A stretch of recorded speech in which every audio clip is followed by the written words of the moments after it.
Hello, this is my second video concerning fatigue with MS as a kind of way to give you some advice to manage fatigue as well as possible. I'm just in the process of going back to work after some stem cell treatment for my MS, and fatigue is my big challenge. So working whilst having MS, just having MS anyway, fatigue is a huge challenge.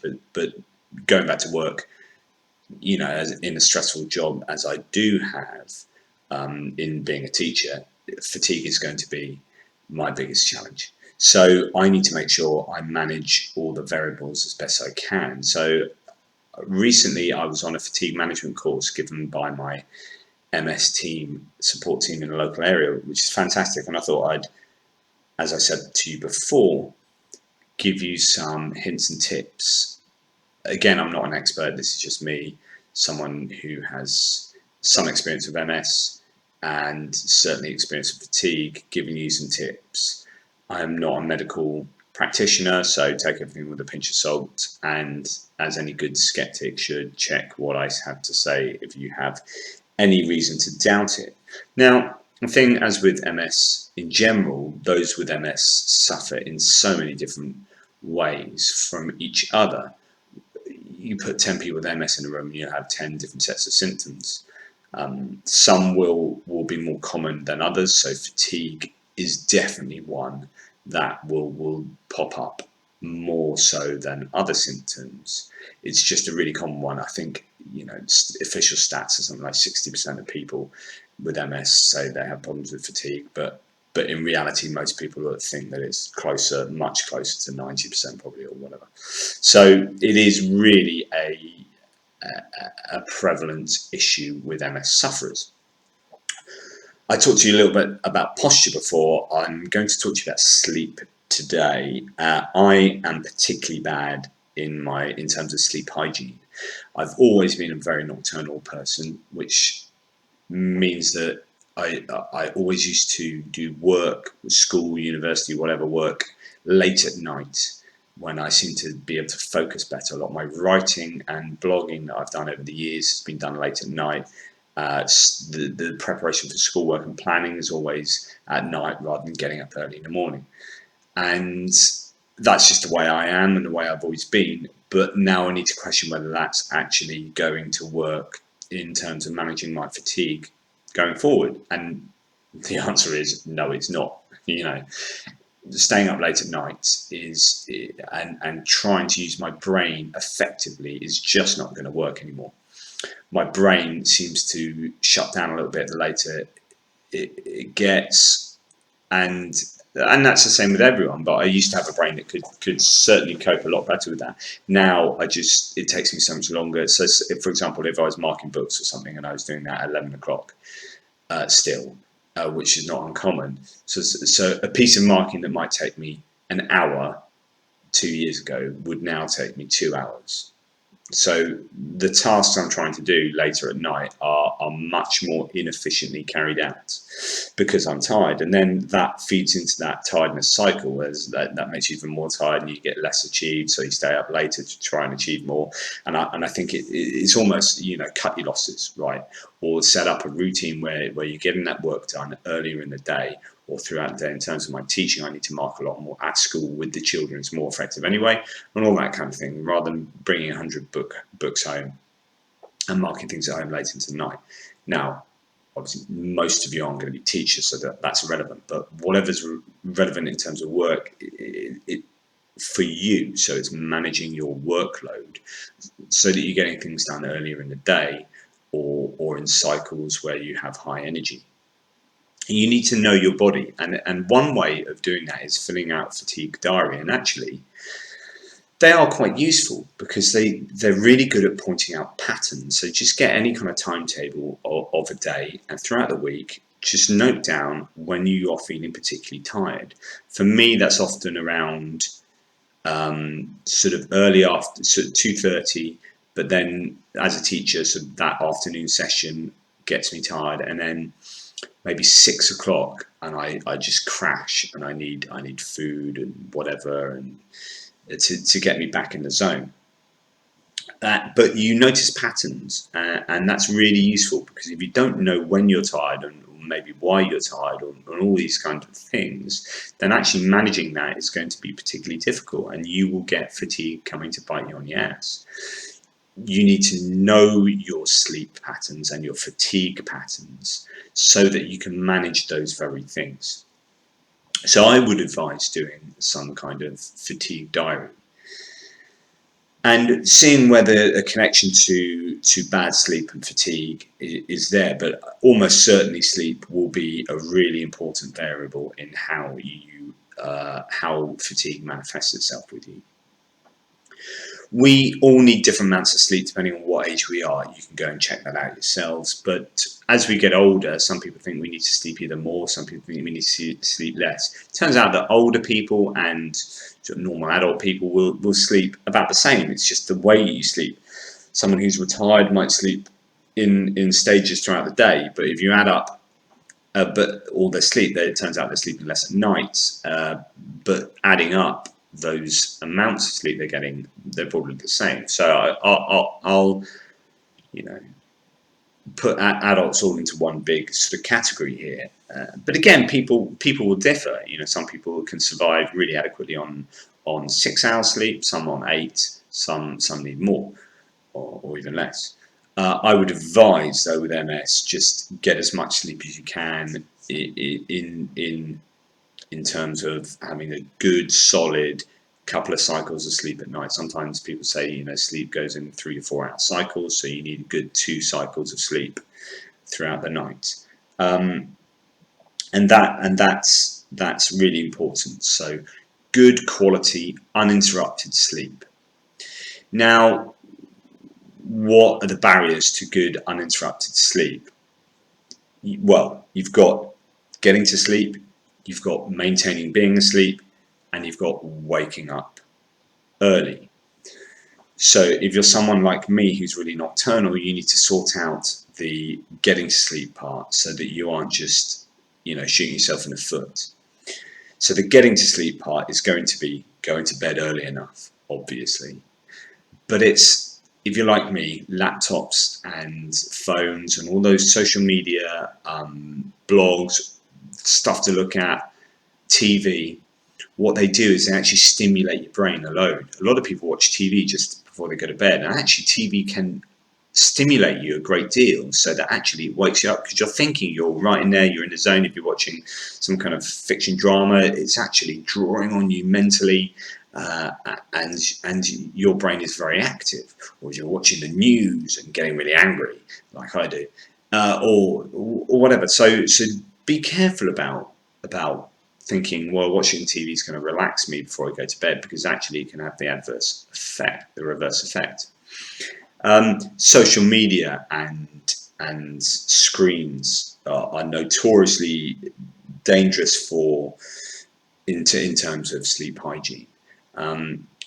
You might have heard of something called blue light, which is emitted by a lot of phones, and what that does is it produces light that is the same kind of wavelength as natural daytime light, and it tricks your brain into thinking it's daytime, and so therefore you're awaken with it and up because your brain's thinking it's daytime because I'm getting all this light in from these screens, and it turns out actually it's 12 o'clock at night, and so that can screw up your kind of body clock and metabolism and all that. And just be careful of that. And you can get these apps on your phone that can shut down other apps on a timing basis. So if your willpower isn't strong enough, you can find out ways to so that Facebook or YouTube don't operate between the hours of this and this. And then do you know what is taken out of your hands? Obviously you can turn those apps off, but do you know what I mean? Sometimes you need a little bit of a helping hand to control your own sort of bad habits in terms of social media and screen time. So screen time is a huge challenge, not only for relationships and what have you, but for sleep at that really important time. So somewhere, I'd say between 10 and 12, that's when I really want to be on social media and the computers and doing work. And I have to be strong to stop doing that, to try and get my sleep starting earlier, so that when I'm waking up at 6:15 in the morning to go to work, I've had a good restful night's sleep. And I've got to really readjust my expectations in terms of when I should be falling asleep to try and get the 8 hours that I think I need. That's the getting to sleep.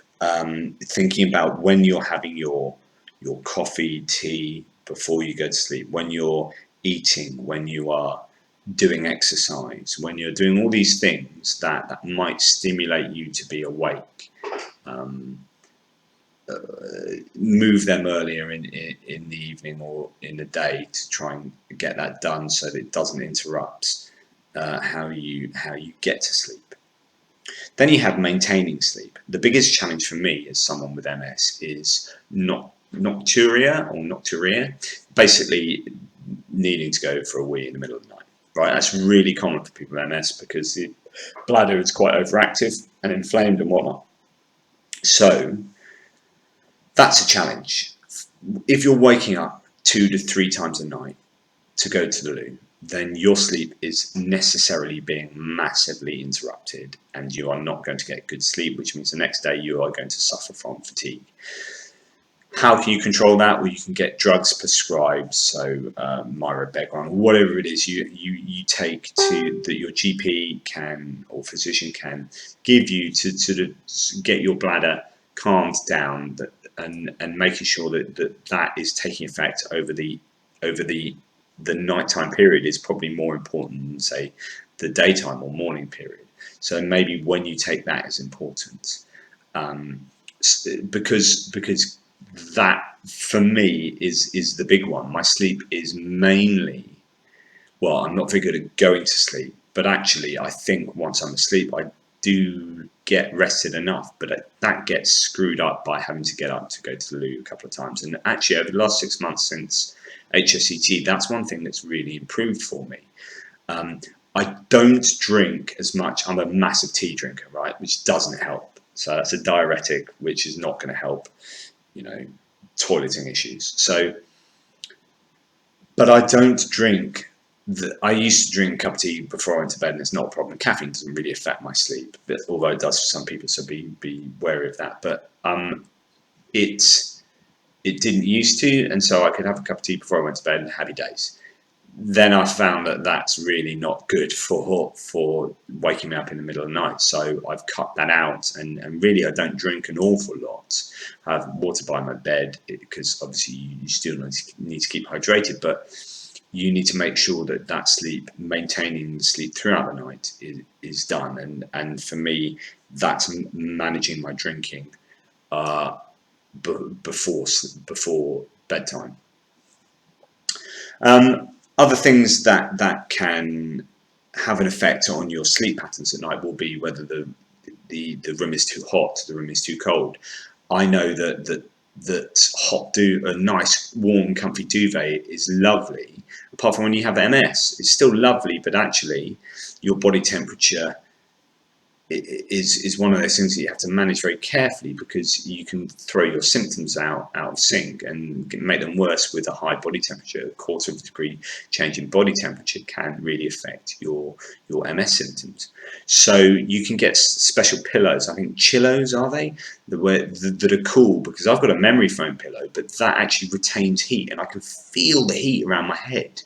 So I'm thinking of changing that in order that I have a cool head that allows me to sleep better, and not for my symptoms to get any worse during that sleeping period. Thinner duvets. Some people have 2 duvets, so even though you'll still be in bed. Some people don't sleep with their partner. Some people don't have partners, obviously, so it's not an issue. But if you do have a partner, a lot of people sleep in separate rooms. Okay, if that's your thing. But I've heard of some people that sleep in the same bed but have 2 single duvets or their own duvets, because your partner might like a really warm duvet, but for you that might be difficult because you need to regulate your body temperature and keep it cooler during the night. It's thinking about things like this that are really important. I get something called restless leg syndrome when I get overtired before sleep, and that's a really horrible sensation where your legs are just twitchy and sort of spasmy and restless and fidgety. It's actually quite a horrible feeling. I don't like it at all, and I get that when I'm overtired, and that's a really good indicator that I am tired and I need to get sleep. So listen to your body. See, you can. I know that the Morabegron I take for my bladder is also should have an effect on that for me as well, and the spasms. So it might be that medication can help you in those sort of ways, not treating sleep as a primary sort of symptom, but the things that then become secondary, causes of sleep problems, or whatever. You know what I'm trying to say. So you can treat these other symptoms of MS that will have a knock-on effect to how you sleep. You can take sleeping medication, but the only thing, again, I'm not a GP or medical practitioner, but the only thing about taking medication for particular things with MS, not with me, because I have primary progressive multiple sclerosis, so that basically they don't give you anything. But for a lot of people with MS, they take a cocktail of drugs, and if you're going to introduce another drug, you don't know the side effect that drug will have when it comes into contact with other drugs, and you end up having these cocktails of drugs, which then produce unwanted side effects and symptoms and what have you. So you definitely regularly need drug medication reviews with your professionals, because actually, it can be quite dangerous, or certainly, not a good thing to take a cocktail of drugs and one drug throwing the balance out for another one. So that's certainly something to watch out for. Other things throughout the day are that you can also manage that will affect your sleep is a lack of activity or too much activity. So it's about getting a balance of exercise. Exercise is super important to keeping healthy and coping with MS. So, but if you don't do enough activity, you can end up having too much energy. If you're eating more than the calories you're burning off, then you've got excess energy to burn off, and your body doesn't particularly like that, so might seek stimulation. So making sure that you're getting good exercise at the right time of the day. Not enough daylight, as we all know. Vitamin D and sunlight are really important with regard to MS, so managing the amount of vitamin D that you get, which can have a knock-on effect with your sleep. Anxiety and depression can play merry havoc with your mind, and therefore with the sleep hygiene that you can achieve. Making sure that you're tackling anxiety and depression, making sure you're tackling if you feel pain with MS, so these things then don't affect your sleep patterns. So it's dealing with those other issues in order to help your sleep. Being attuned to your body and your mind so that you know what your challenges are and deal with them. Fatigue itself during the day is a challenge. So actually, if you can manage your fatigue well, is sort of like that feedback loop, isn't it? If you manage that fatigue well, then you might end up being able to get to sleep better, have better sleep hygiene, so that then you can better manage your fatigue, and it's this virtuous cycle.